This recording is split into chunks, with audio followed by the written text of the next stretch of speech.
Hey everyone, thanks so much for tuning in. Today's episode is brought to you by our amazing friends at Skillshare. On their behalf, I hope you enjoy. The world and even school teaches us in so many ways to work on our weaknesses, to get stronger. And I think that's a huge flaw. I think we just get great at what we're good at. We only need to be good at one or two things, and we can make an impact on the world. Hey everybody, welcome to Impact Theory. Our goal with this show and company is to introduce you to the people and ideas that will help you actually execute on your dreams. All right, today's guest is a ridiculously successful real estate entrepreneur who took himself from a childhood full of crippling poverty to building a mega multi-million-dollar empire. He got his first taste of success while he was still a teenager, despite the fact that he had a learning disability, didn't go to college, or come from money. Instead, he started by chopping wood, rebuilding cars, and knocking on thousands of doors, literally looking for homes to buy.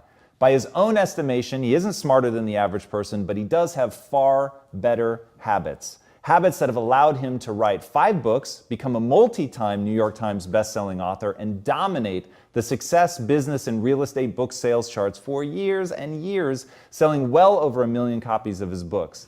His insane work ethic, authenticity, and awe-inspiring amount of enthusiasm have not only helped him succeed in business, but they've also helped him create one of the most successful direct-selling TV programs of all time. It was so successful, in fact, that it's generated hundreds of millions in sales and has been airing on television every day continuously for 17 years.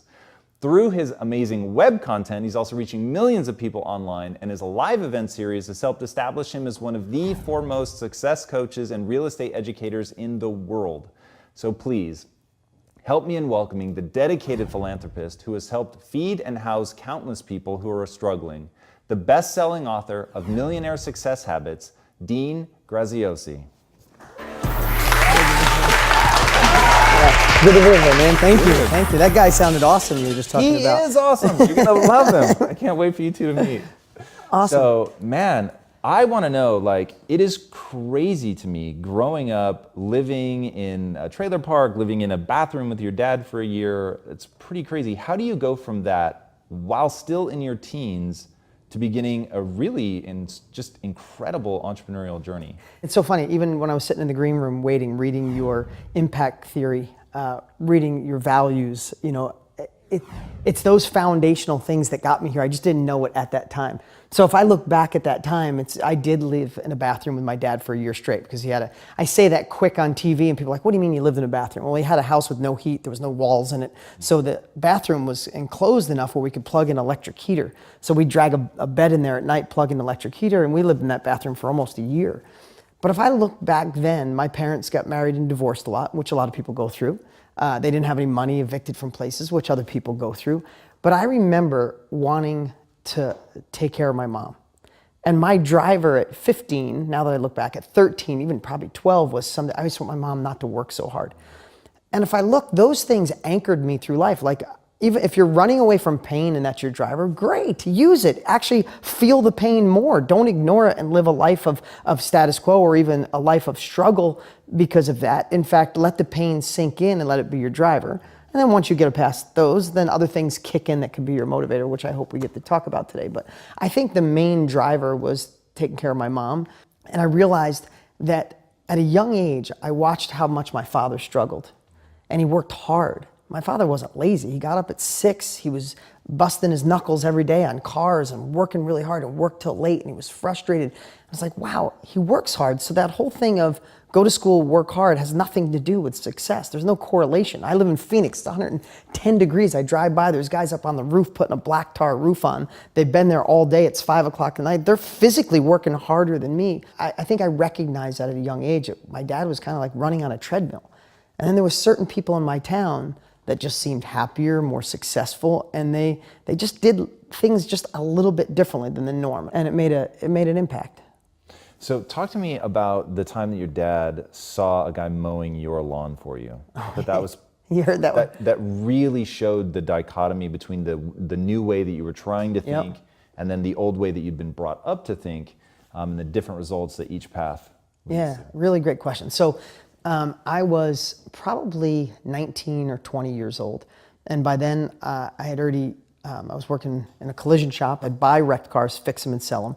And I had my first apartment house by then. I bought an old, rundown house. I got it for no money down. And I built 9 apartments in it. And I'd build one apartment, and I'd live in it while I remodeled it. So I'd work on cars during the day. At night, I'd work on this first apartment. I'd get it done. And then as soon as it was done and it looked nice, I'd rent it, and I'd move into the crappy one and rebuild it. And I got all 9 done. And I realized at a young age that at that time I was starting my real estate career, and by the time it was all rented, it was doing really well. It was cash flowing really well. My dad, always working hard and born during the Depression, was always like, don't borrow money. If you could do it yourself, don't dare hire anybody else. And I knew it was fundamentally flawed because it wasn't working for him. So I used to spend all day Saturdays in this apartment house. I had a monster lawn. I'd weed whack all day. I'd mow the lawn. And one day it just hit me. I said, what my dad thinks is wrong, like doing this, during this time, this 7 hours of mowing, I could pay the neighbor $50 to do it, and I could go fix one more car, or find another piece of real estate, or flip a car and sell it for a profit, and I could make maybe a couple grand today. My ROI would be monstrous. So the first time, literally the first week, the kid's mowing my lawn, my dad pulls in the driveway, and he sees and he gets out and he goes, "You're gonna pay someone to mow your lawn? You got bigger than your britches, this is it for you." And I remember just sitting there, and I hated, my dad could be confrontational sometime, and he got so mad at me, like furiously mad. He got in his car, and it was a gravel driveway, and he hit the gas so hard, it sprayed rocks all over my car, like dented the whole side of my car, ding, ding, ding, ding, ding. And he left pissed, and I remember just sitting there, and it was really a moment in my life, and I'm like, wow, his beliefs are so strong, and if you could do it yourself, you should do it, that it's compromised him in having the ability, to have more freedom, have more joy. And I realized at that moment, it didn't make me want to fire the kid that was mowing my lawn. It anchored in the fact that, wow, this is what I need to do more of. And I think I've been on a journey. You're probably the same way. I still, on a quarterly basis, I still look through everything I do. And it's like an onion. You keep peeling away the onion of what you shouldn't do. And I still look, I'm like, what can I have an ROI on? What can I make several $1,000s an hour, whatever the number is, and pay someone to do it? So that was a big tipping point in my life, because I started realizing that I didn't have to do things that I could get a better ROI on. And then it evolved even more so into stop doing things I sucked at, because the world and even school teaches us in so many ways to work on our weaknesses, to get stronger. And I think that's a huge flaw. I think we just get great at what we're good at. We only need to be good at 1 or 2 things, and we can make an impact on the world. How do people find those things? Well, I've been doing it for so long time that I think the best way, as archaic as this might sound, is I literally will jot down now, and I'll tell people whether I'm in a high-end mastermind where people paid $100,000 to be in the room, or they paid $90 to be in the room. I'll tell the same people is, take a journal, do it in your phone in the notes, or do it in your journal or on a pad, and write down the stuff you do on a daily basis, hour by hour. And then go through it and literally look at the stuff, as simple as this sounds, look at the stuff and say, is everything on this list drive me towards being a better version of myself, or more wealth if that's what you want, or being a better dad is what I obsess on, or being a better family man, or being more conscious, being more spiritual? Like, does it help God, the universe, or a bigger version of me? And if it doesn't, should it really be something that's on my list? And if it has to be done, can someone else do it? Can I delegate it? Can I automate it? Or can I just eliminate it? And I literally do that practice at least once a quarter for the last 10 years. Because we must, because sometimes we evolve, we change, and things that used to light us up or used to be important aren't anymore. And then the other thing too is there's a balance between just making money or furthering your business, and also knowing internally what your definition of success is. There might be something that makes you a lot of money, but it robs your soul. So there's that balance, and I think that doesn't happen. That doesn't happen in your 20s, and maybe not in your 30s. At least it didn't for me. I was just fighting to be successful in my 20s and 30s. But at this phase, I wish someone would have grabbed me at 25 and said, "You're going to make all the money you want. You'll have all the success you want. Make sure your soul is aligned with that money." And every time, I don't know about you, every time I align my values, my soul, my purpose, whatever it is you want to call it, with my businesses or my profits, they always soar without having to obsess on the numbers. What you just said is so important, and is the driving force of my life. like you, I chased money first and foremost. That was it. I wanted to get rich, period. Yeah, when Simple. people, I hear their story of I had this epiphany to change the world at 22, I'm like, that wasn't me. I just wanted to be rich because I hated being poor. I wanted to take care of my mom. I could lie. So anyway, I didn't mean to interrupt, but I get it. Man, not at all. And I really hope people are hearing what you're saying, because it's like everything that I say beyond like align the way that you generate your wealth with what you love doing is like trappings to try to point you back at that. Because one, you'll be far more extraordinary because you care enough about it to invest the time to get great. Two, it's the thing that is going to keep you going when it gets really hard is going to be that you believe in what you're doing, that you're passionate about it. It gives you more energy than it takes. And if you don't have that, you're in real trouble.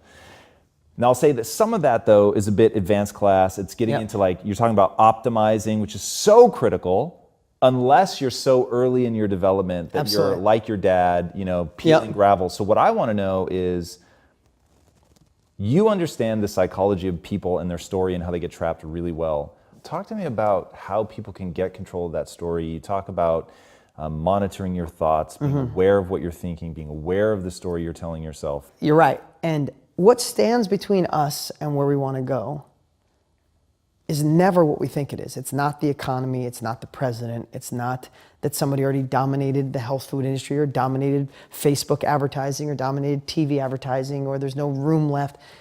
It's never that. It's always the story we tell ourselves on why we can't achieve that. And if I wanted to boil it down, I would just say, what is your biggest why? What's your biggest goal that you would love? If it was a year from now and we were sitting here, you're watching this and it was a year later and it was the best year of your life, what would be the biggest thing that would have changed in your life? From money, income, family, love, intimacy, being a better dad, mom, whatever that is. If you say to yourself, I would love that goal. Like I'd love to have my company doing $1 million a year in net profit so I could have freedom for my family. Then just say but. And whatever that but is usually your story. It's like, I would love my company to be doing $1 million yet, but I live in a smaller town and there's just not enough people to do it. Or the internet's so saturated, there's no room to advertise on Facebook anymore because everybody and their brother's on. Whatever that story is usually your story, and that's the results you get. And that story is the thing standing between you and your next level. And I know people are watching right now going, oh, Dean, that's nice. You guys got money now, so it's easy. I don't have any money. I don't have a partner. I don't have any business experience. This economy's not right for what we do. And where there's that old saying, where there's a will, there's a way. If your story is that's what you'll continue to get. So what I would say is, if I was going to boil it down, is find what that story is. Now, to you might be saying, Dean, you're saying it's a belief, it's reality. And maybe it's phase 3, but reality is nothing more than our perception of a situation, right? We all know that. You've read that about it, you've watched it on Tom's show, everybody has said it, but maybe this is the first time you actually think about it, that reality you think is holding you back is really just the story. So there's 2 things I say, is go find somebody else with that same story. Like, go look at your evolution, where you were on your couch, no money, right? Go look at Richard Branson's story. Look at Tony Robbins' story. Look at, John Paul DiGiorio, or all the amazing books. I've read every book in there. That's amazing, the people that you've got to interview and meet. But read all those stories and realize that, first of all, that story you have is probably a lie, right? So if you can find proof, like leverage that it's a lie, that's one thing. But then the one that would get me is, I love aspiration. I love to look and say, look what you did, man. I want to get there. If he did it, I can do it. But sometimes you need the pain as well. So what I like to do is, I like to think, take that story and think it's 5 years from now, and think it's 10 years from now, and you're still in the same exact spot you are now. You're still worried, you still have envy, you still want more, you desire more, you want to take care of your family, you want to provide more. And think that story, those 2 sentences, is the thing holding you back. Do you really want to give that story that much power? And then think it's 10 years from now, and that story is still done. And all of a sudden, for me, I think, am I going to let that story stop me? I brought my son with me today. Am I going to stop from giving him the opportunities that I didn't. I'm not raising, I have 2 children, I'm not raising entitled kids. I want to give him massive opportunity. I don't want to leave him a trust fund. I'm going to leave him massive opportunity and train him. I'm not going to let any story get in the way of me being that dad. And if a story pops up that says, hey, I can't make baseball this week because of this, I'll change the damn story. I'll fist fight with that story. And I'll look at the pain I'll have if I keep that story. So I love the aspirational part of this story will stop me from my new life, but I also like, are you gonna let that story screw you around for the next 5, 10, 15 years? I mean, man, we're gonna be 90 laying in a bed looking up like before we know it. And you wanna think I squeezed all I could out of life, or did I let just beliefs that other people gave me hold me back? Now let's say that they do that, they're looking back, they understand what they would have to change to really get, so they're at a future point thinking, okay, this is the best year of my life. They look back, they understand what they have to do to actually make that come true. They identify a limiting belief. They get the but, and then okay, cool, I got it. I'm owning that story unintentionally. Now how do they start writing a new story without feeling like they're lying to themselves? No, that's true. So in 10th grade, I decided I wasn't going to college. Wasn't that smart, had dyslexia, family didn't have money, none of my family ever went to college. I just wanted out of school. So my dad owned a collision shop.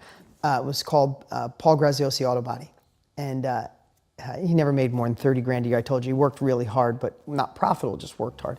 So my dad said, if you're not gonna go to college, I'll make you a 25% partner in the collision shop in 11th grade if you can get out by 11 o'clock. So 11 o'clock, I start, 11th and 12th grade, I took like ceramic, gym, and English, and I was out. I was at the collision shop. So in 11th grade, in this little town I grew up of 8,000 people, a little town called Marlboro, New York, the collision shop sign, he switched it and it became Paul and Dean Auto Body. And I'm like, that was huge for me. And I worked like my dad did. I hustled. I went there at 11 o'clock. I worked every night. And my dad was like, hey, our business is doing better because of you. I was better with the clients. I was better. I brought more people in. I hustled.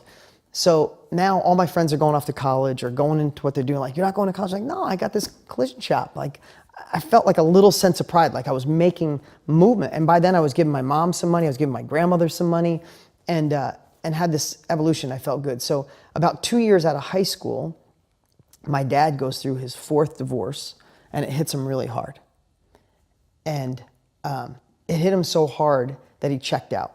And he said, hey, I'm not going back to the collision shop. I'm not paying the rent. It's done. And I was like, at that phase of my life, Tom, I was embarrassed more than anything. Like, I remember that point because I was like, I'm not going to college, but I own Paul and Dean Auto Body with my dad. And it was like in my head, not realizing I'm 20-nothing, I'm like, life's over. I have no money in the bank. Life is just screwed. And I started telling myself that story. And I lost the spark I had had since I was about 12. Like, since 12, I'm like, I'm not that smart, but I'm going to do this. I'm going to do it. And I lost it. And I'm going to friends like, hey, if your dad or anybody you know needs a car fix, I'm doing it out of my garage. And I know my friends are like, And then all of a sudden, so this is what I'll share with you. Maybe you've had a story worse than that, or maybe a story not as bad as that. But I remember being in there and saying to myself, like, what the hell am I doing telling myself this crap? Like, if I feel this way, I'm going to be my dad. And I remember at that moment, I changed the story. And I started thinking to myself, and it didn't happen overnight. So this is what I want to encourage you. When you find the bad story, find a way to just reverse the whole thing. I'm like, no. Because I don't have a college degree, I'm going to fight and I'm going to do this. Because I was always small, I'm going to do this. Because I have no money, I'm going to do this. Because my friends think I can't, I'm going to do this. And all of a sudden, I started changing his story, not overnight, but over weeks. It became my empowering story. I wasn't looking at a deficit. I'm like, screw you guys. You think I'm not going to do this because I don't have what you have? I'm going to blow right past you, whether that's a good thought or not. At the time, it served me. That's not how I look at things now, but at the time, it served me. Some of it was, and I was able to reverse that story, and that story got me through. Just like what got you from going to the couch, getting change, to where what you've created. It's unbelievable, the impact you've made on the world. But if we had the wrong story, if we had the wrong beliefs, we're screwed before we start. I'm glad that we went down this road, because if one person watching today just says, screw this old story, and you spent the time to make that an empowering story, then I think the game changes forever. Do you have people that ask you like, hey, I'm rewriting my story, but it doesn't feel real? What advice do you have for them? rewriting my story and it doesn't feel real. Of course it doesn't feel real because you've been living the old story so long. All change all change freaks people out, whether they believe that they like change or not.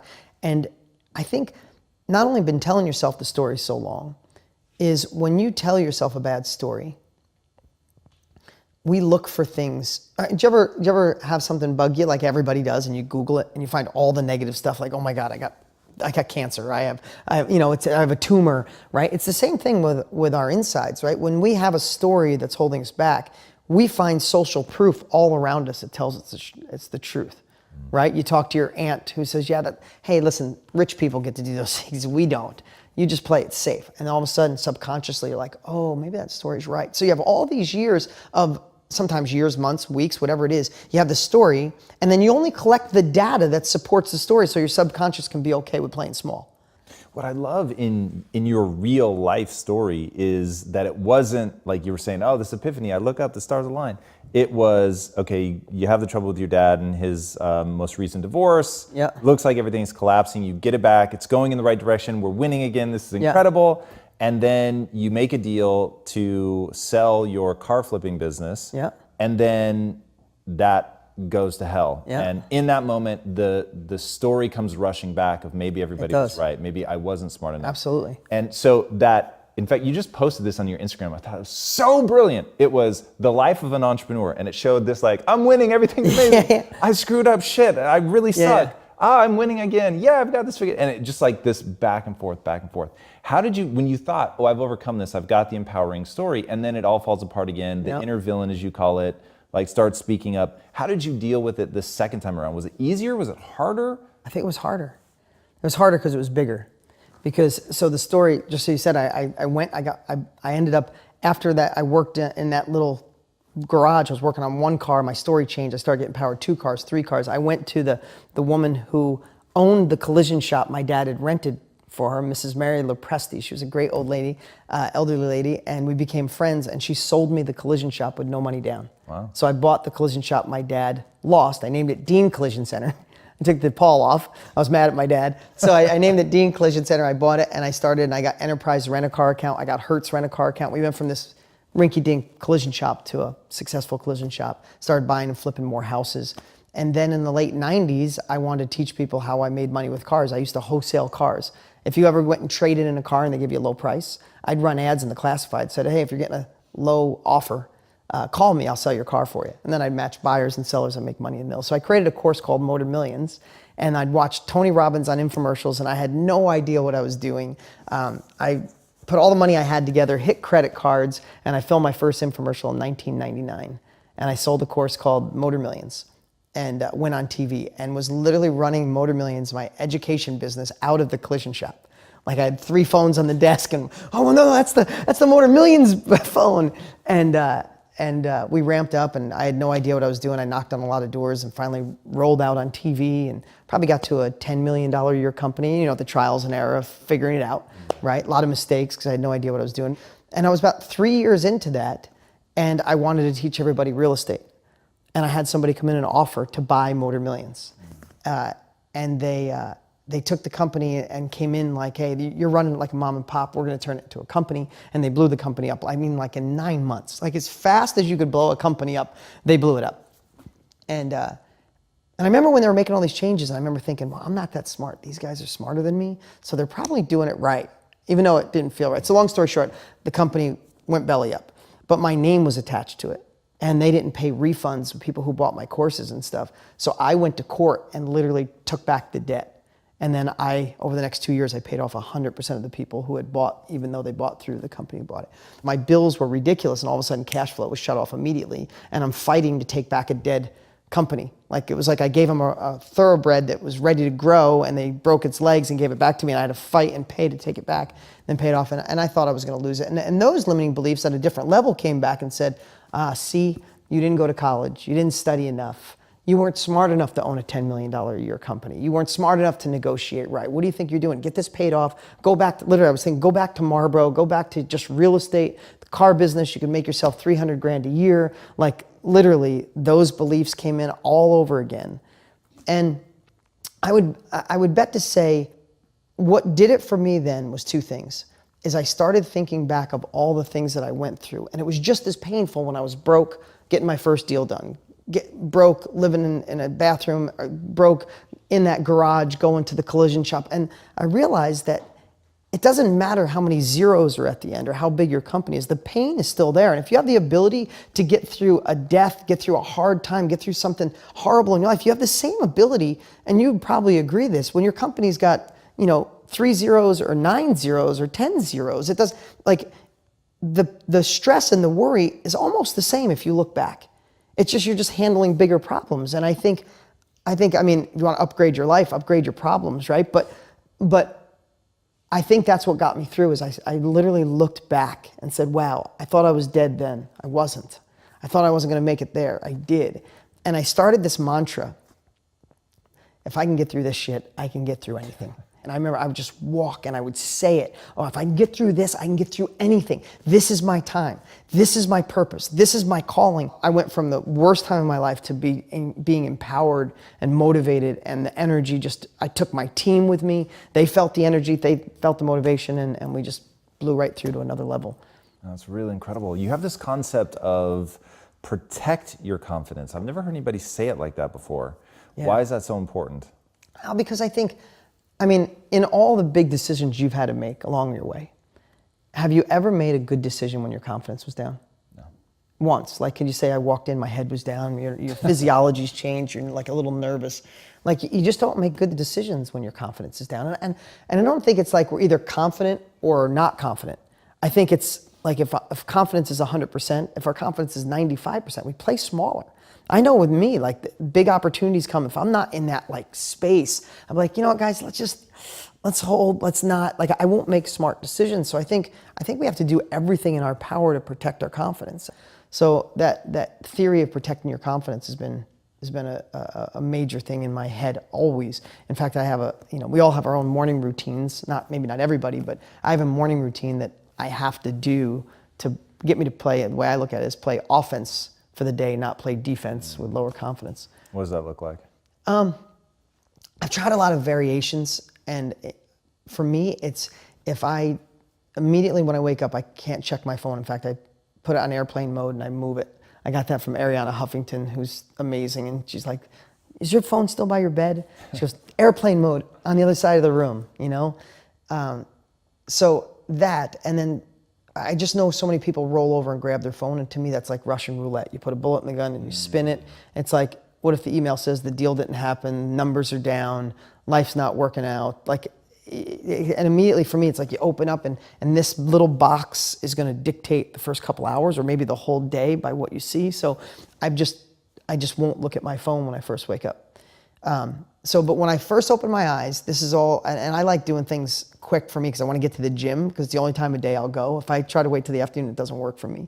So as soon as I wake up, I immediately try to think of something I'm grateful for, which everybody knows that and thinks about it. But I play this game with myself on how far I can lower the bar, meaning I tried to do a gratitude journal about 3 years ago. And after about 5 weeks, I ran out of stuff to say. I'm like, I already wrote my kids and this and life. Like, what did I put in here? Like, I don't. And then I was like, wow, 150,000 people die every single day. You can Google it. That's the number. It's like, some days I wake up and I'm just like, I'm here. Awesome. And I feel that silly little thing like I'm here. Or I'll be like, oh my God, the sheets feel softer than they've ever felt. And I'll literally think to myself, these sheets are really good. Like, what, a third of the world sleeps on a dirt floor?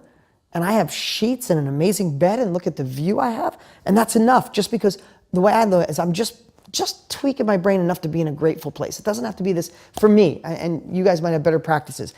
I'm not talking about a half-hour gratitude meditation. I just need one little thing, or I pick up a book. If I'm reading one of the books that you have on the shelf, I'll just pick 3 sentences and read something empowering, and I'll get that state of mind from my brain. And then I think about one win I had the day before.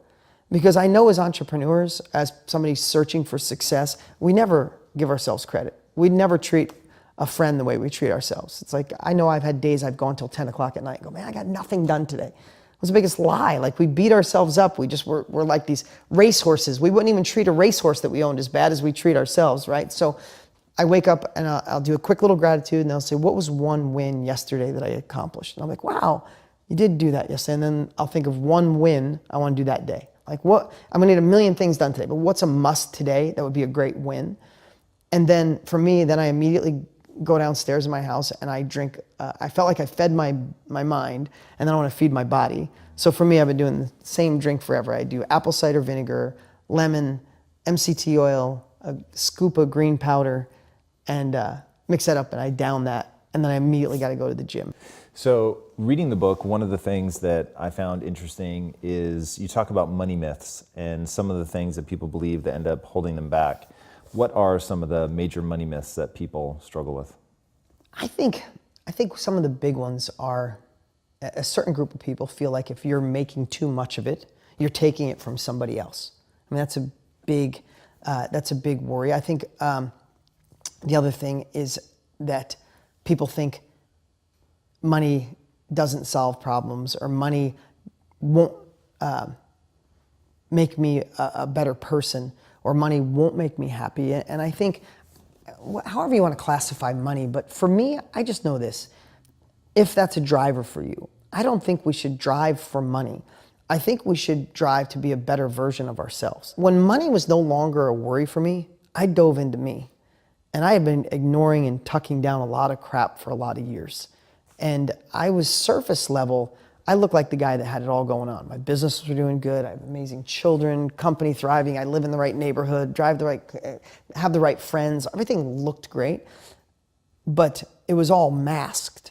And when money got out of the way, I was able to dig into me and do my own personal development and my own personal growth, and really find the things that I wanted to fix so I could become a better version. Because I know, if I'm pointing because my son's over there, it doesn't matter what I tell him as a parent. And if you're a parent, you know what I'm talking about. I could teach him everything. I give him lessons. We do Sunday meetings. I could teach him lessons every day.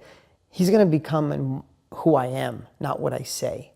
And I'm going to lead by example. And I want to be a better version of me. And money's allowed that. Money has not made me evil or done bad things. It's allowed me to not worry about that part so I could focus on me. And simultaneously, the more I focused on me, the more I wanted to take my money and do better for other people. I mean, I heard somebody say once, when they said they think money's evil, they said, you haven't made enough and you haven't given enough away yet to see that it's not. So that kind of shifted for me as like, I want to fine tune and hone my skills for making more money. Then I have the ability to help more people, because that's the gift I got, right?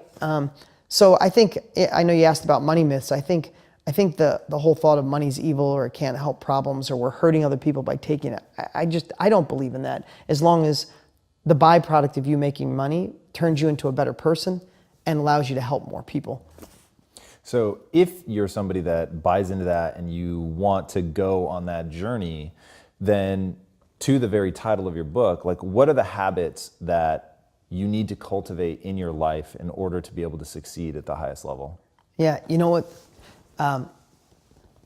Every one of your rules on impact theory, what I read, I'm not kidding. Ever since that journey, and starting even before that with More Than Millions, I realized that people are searching, like, and again, I digress sometimes, but everybody's in a vehicle, like your wealth creation vehicle, whether that's a job you don't like, or a job you do like, or a business you started, or a business that's crushing, or business that's not doing great. You have this vehicle. And when this vehicle's not working, we're looking on the road of all the other shiny cars. And it's like, oh man, I tried selling stuff on Amazon. That's not working. I'm going to go in the car business, the real estate business. I'm going to go in the speaking business, the nutrition business, the supplement. And you're looking for another car to jump in. And I realized people jump from car to car to car their whole life, looking for satiation, looking for satisfaction, looking to make more money. And I got to see it firsthand, Tom, because I was in the business of teaching people how to make money with real estate. And when they would call into customer service, when they would send in for a refund, or I'd see them at an event, they never said, ever, I tried your real estate stuff, it sucks. Never. We used to send surveys to listen and go, how come you're not making money yet? Is it, the time, effort, energy, Dean's training sucks? 1% would pick the training sucks. And what I realized over all these years is that, and the reason I wrote Millionaire Success Habits, is you could literally give someone a business on how to sell $20 bills for $5, and they'd screw it up because of their beliefs, because of the fear of rejection, because the fear of selling, because of the fear of marketing, because other people told them they couldn't, or they feel they need certain criteria, they need initials at the end of their name, like they need all these things. And at the end of the day, what you wrote, your impact theory, you call them beliefs? Yeah. Impact theory beliefs. It's kind of the same beliefs that are in my book, but it's also the same beliefs that are in 3/4 of the books that you have in your shelf now, and the incredible people you've interviewed. And I just saw that if we can give people, if we can go upstream, if you can stop jumping from vehicle to vehicle, the vehicle you're in might be the right vehicle, but you don't have the right habits or the right beliefs or the right rules, whatever you want to call it. My book's habits, so I call them habits. But it's really the foundation for success, so you can overcome the obstacles. You don't let negative people in your life steer you in different directions. It doesn't, even people will ask me about productivity. People say, how do you get so much done? How do you run a business and still coach Little League and baseball and softball? How do you do all those things? It's because of just simple success habits. Like, I just wrote something on this recently. I said, you have to treat your decisions for productivity like binary thinking, which is X's and O's, black or white, yes or no. Is this moving me toward a better version of myself, a wealthier version, a happier version, or is it not? Successful people this doesn't serve that better version of me, I'm not doing it, right? So there's all these little rules, and I think, and I know this even when I met with Branson, I think people meet someone who's successful, people meet you, and they're like, okay, what is it? Like there's this little, like, okay, nobody's looking, wah, and it lights up, and like, here it is, right? And it's not the big thing. Like, even when I was sailing with Branson, I'm waiting, like I wanted to say to him, so what is it? But it's not. When I get done talking to him for 3 hours, he's got the same habits that you have, the same rules that you have written down on that plaque that's amazing. In my opinion, it's never the big things. It's all the little changes you can make in your life, and none of them are dramatic at each level. It's like just following these little principles that have worked for so many years, and you start putting them in your life, and all of a sudden decisions start going easier. The money starts to change. The business starts to do good. The thoughts in your head start to project a bigger future rather than negativity. I think it's the buildup of the habits or beliefs. It makes all the sense in the world. All right, before I ask my final question, where can these guys find you online? A lot of places. I'm on social media. We just started putting effort on Instagram, and it's starting to explode. I've been the infomercial guy for so long, I just ignored social media, which was silly. But for the last 4 months, we put effort on Instagram. We've already grown over 100,000 people organically, and it's growing like crazy. So find me on Instagram. You can get my book at Dean's Free Book. We offer the book. If people cover shipping and handling, we mail them the hardcover. We just passed 320,000 books on millionaire success habits. So we're cranking. The book's on fire. It's going viral, and if you look on Instagram, there's hundreds and hundreds of pictures. We never asked one person to take a picture, so the message is resonating. So I'm really excited about that. That's incredible, man. You have sold a lot of books. Yeah, it's pretty nuts. All right, so my final question: what is the impact that you want to have on the world? Great question, and I won't go too long because I could be long-winded. It would have been a different answer for every phase of my life. That's interesting. For sure, would have been a different one. Might have, even 10 years ago, might have been to leave a legacy for my children, which is amazing.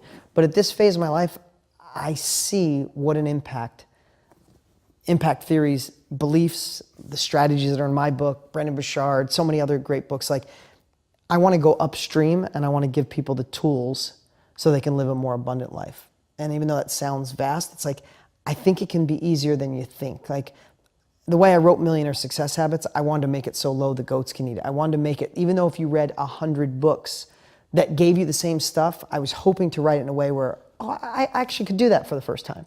So I think more and more over the next 10 years, what I think you'll see is me trying to find a way to get even the people who are opposed to personal growth, who think it's too foo-foo, and I'm not going to think all these great thoughts because I'm a realist. Like, those of you watching who are realists, I'm getting to you. I want to get you too. I want to convert those that don't think they could be converted. So that would be a great impact. I love that. Appreciate it, man. Thank you so much for being on the show. Thanks, man. That's awesome. All right, guys, I'm telling you right now, when you look at where he started and the mindset that he had to develop to get where he is today, and just play that interview back, the way that he talks is so relatable.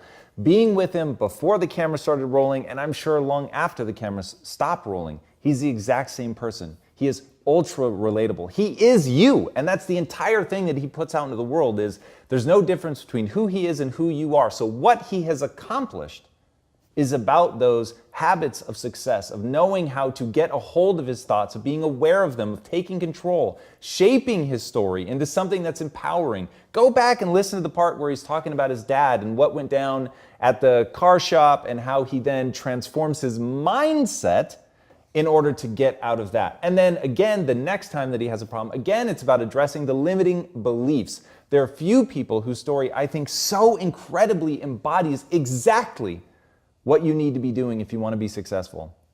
This man is the prototype. He has been absurdly successful. Hundreds of millions of dollars in revenue. It is absolutely an extraordinary tale of a normal guy who did extraordinary things by putting his mind to it, protecting his confidence, going inward, asking himself why he's doing what he's doing, to find out the real motivation so that he could align his actions to that. Make sure that he had the energy, the passion, and the enthusiasm to carry it through. And that's one thing that he didn't say here today, but is really a hallmark of who he is. It's not about your intelligence. It's not about your education. How enthusiastic are you? How much do you love what you're doing? And how much can you infect other people with that enthusiasm?